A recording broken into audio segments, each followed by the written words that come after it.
Olá, sejam muito bem-vindos a esta nossa conversa de fim de ano. Hoje, 16 de dezembro de 2025, a gente vai fazer algo um pouquinho diferente. Um clima de retrospectiva, né? Exato, um balanço. E por isso, em vez de analisar artigos ou pesquisas, vamos nos debruçar sobre uma coleção de vozes, de histórias, de memórias. É um especial mesmo, para celebrar e refletir. E que bela celebração. É um brinde à educação, à persistência e a algo que, olha, deu muito certo. Exatamente. O tema de hoje são os 25 anos do PROV, um projeto de formação de educadores. E as nossas fontes são uma série de depoimentos em vídeo muito emocionantes de professores, escritores, colaboradores que viveram um projeto de perto. E a nossa missão aqui é tentar entender. Isso. O que fez o PROV não só sobreviver por um quarto de século, o que já seria um feito, mas florescer e se tornar tão fundamental na vida de tanta gente. E os depoimentos são a chave para isso.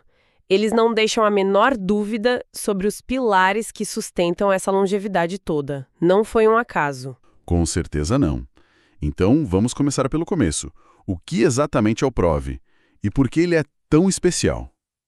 Para entender isso, a gente precisa voltar no tempo, ver como essa semente foi plantada. Olha, para entender de verdade, a gente tem que ouvir quem estava lá no início. E o depoimento do Wagner Carbonari é um ponto de partida perfeito. Certo. Ele nos joga direto no contexto do nascimento do PROV, lá em São Paulo, durante a gestão do Celso Pitta. Ele descreve um cenário de deserto mesmo. Um período em que, segundo ele, simplesmente não havia formação para os professores da rede. Nossa. Então o PROV nasce de uma lacuna, sabe? De uma necessidade real sentida na pele. Muito. Mas a gente sabe que muitos projetos nascem de uma necessidade e, bom, morrem na primeira dificuldade. Ter uma boa razão para existir não garante 25 anos de vida. Não mesmo.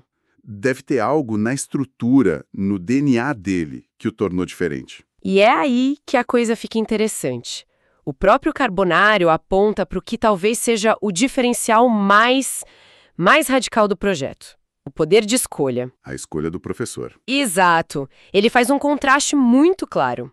Antes, os cursos de formação eram impostos, sabe? Empurrados de cima para baixo. E muitas vezes não tinham nada a ver com a realidade da sala de aula. O PROV vira essa mesa. E como ele descreve isso? Nas palavras dele, o professor faz o curso que ele quer fazer, que ele sente em condições de fazer. E isso acho que faz muita diferença. Isso é uma mudança de paradigma total. É tratar o professor como um profissional autônomo que sabe o que precisa para melhorar sua prática. É uma aposta na inteligência e no protagonismo do educador. Uma base de respeito. Exatamente, a base de tudo. A autonomia pedagógica na sua forma mais pura. Ok, a escolha do professor faz todo sentido. Mas isso me parece algo frágil. O que impediu que a próxima gestão municipal, com outra visão política, simplesmente acabasse com tudo e voltasse ao modelo antigo?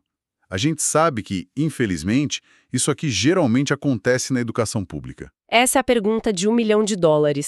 E a resposta está em outro depoimento fundamental, o do Carlos Janazzi. Ah, sim. Ele ilumina o outro pilar, o pilar institucional. Ele destaca a independência do projeto. A citação dele é marcante. Entra governo, sai governo e o PROV continua existindo, né, de uma forma autônoma e independente. Ah, então uma coisa protege a outra. Perfeitamente. O que é realmente fascinante aqui é que a autonomia política que o Janazzi menciona não é apenas um pilar ao lado da escolha do professor. É mais que isso. É a condição de possibilidade para essa escolha. Num sistema que muda a cada 4 anos, a autonomia pedagógica, o poder de escolha, seria impossível de sustentar sem esse escudo institucional. Uma protege a outra, sabe? Criando um ciclo virtuoso. Isso, essa combinação é a fórmula da resiliência do PROV Orixá. É uma base muito sólida essa combinação de independência política com autonomia pedagógica. Mas uma estrutura, por melhor que seja, é só uma parte da história. O que realmente me impressionou nos depoimentos foi como essa estrutura se traduziu em mudanças reais na vida das pessoas. É verdade. Porque é aí que um projeto deixa de ser uma sigla e ganha alma. É um momento em que saímos do projeto e entramos na biografia das pessoas. Isso. E a história do Douglas Tomé é um exemplo que me marcou muito. Ele conta que está envolvido com o PROV há 22 dos 25 anos do projeto. Nossa, 22 anos. É uma vida? Praticamente cresceu profissionalmente junto com o PROV. A jornada dele é incrível. Começou como participante, fazendo cursos de matemática, de tecnologia. E a transformação foi tão profunda que, com o tempo, ele se tornou um dos formadores. É um ciclo completo. O aprendiz que se torna mestre dentro do mesmo ecossistema. Isso mostra que o PROV não era só um prestador de serviço de formação, era uma comunidade. Exato. As pessoas não iam embora, elas mudavam de papel ali dentro. Isso é muito raro e demonstra uma vitalidade interna gigantesca. E ele resume o impacto disso de uma forma muito poderosa. Ele diz que o projeto fez eu pensar diferente o ser professor e que valorizou muito aquilo que eu faço dentro da sala de aula. Percebe? Não é sobre aprender uma nova ferramenta digital ou uma nova metodologia. Não. É sobre ressignificar a própria identidade profissional. É uma mudança que vai no osso. E se a gente conecta isso com outros depoimentos, vemos que essa transformação vai ainda mais fundo. Ela ultrapassa o profissional e chega no existencial, no sensível, quase no artístico. Aí que entra a Vânia Carolis. Sim, a perspectiva da Vânia Carolis, que é atriz e arte-educadora, abre uma outra janela pra gente.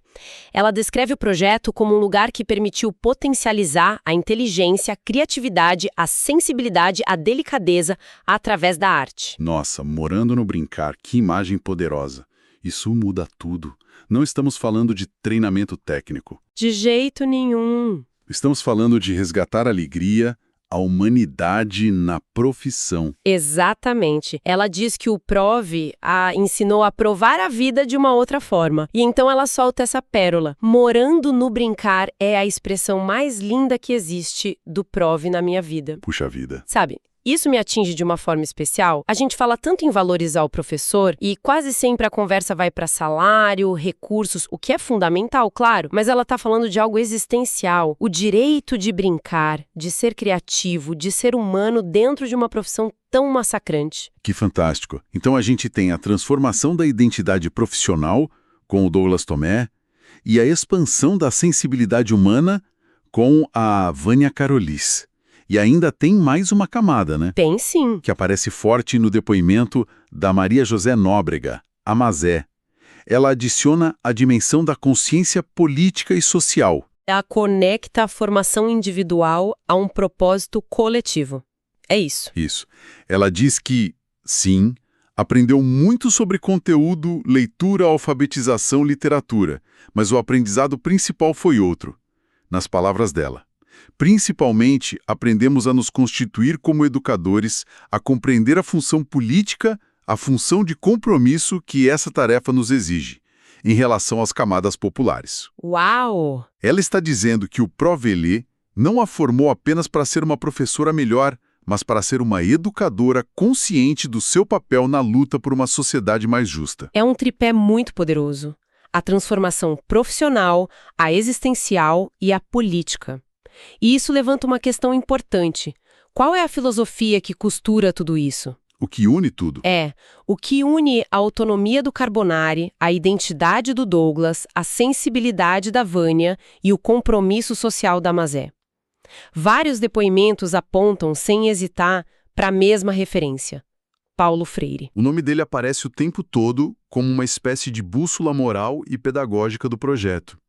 E para quem talvez não conheça, Paulo Freire é um dos pensadores de educação mais influentes do mundo, um filósofo brasileiro cuja obra defende uma educação que liberta. Que ensina a ler não só as palavras, mas o mundo, de forma crítica. Exatamente, uma explicação perfeita. E essa influência não é vaga, ela é explícita.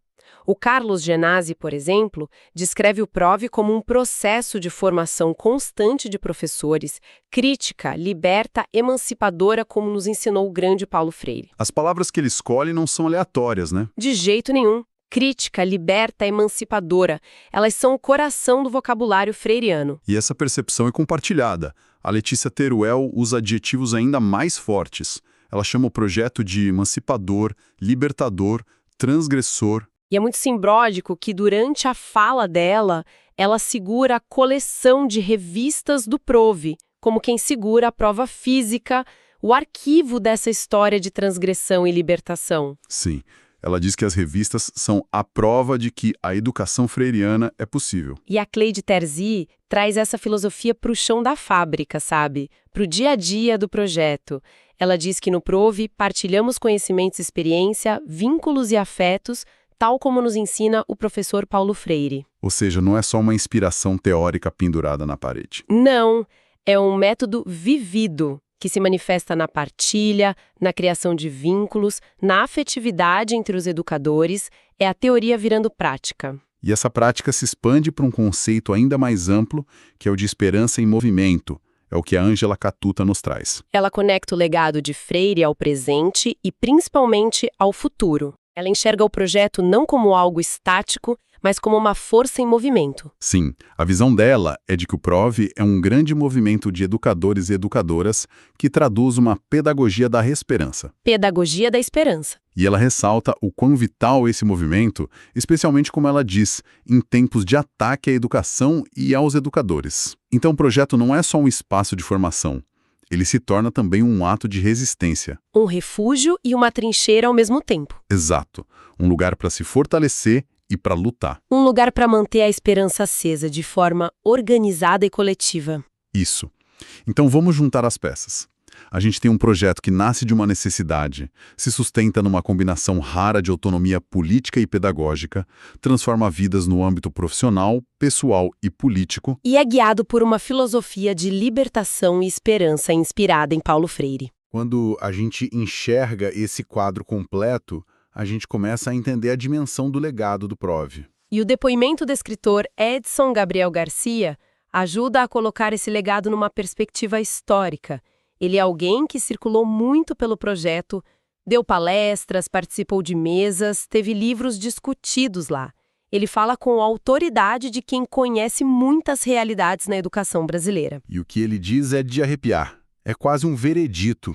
Ele afirma que o PROVE foi, é e continuará sendo uma das maiores experiências em formação de educadores que se tem notícia na história da educação pública brasileira. É uma afirmação de um peso enorme. Gigante. É o reconhecimento de que algo excepcional foi construído ali. E essa grandiosidade toda se reflete no sentimento que é unânime em todos os vídeos, o de gratidão e celebração.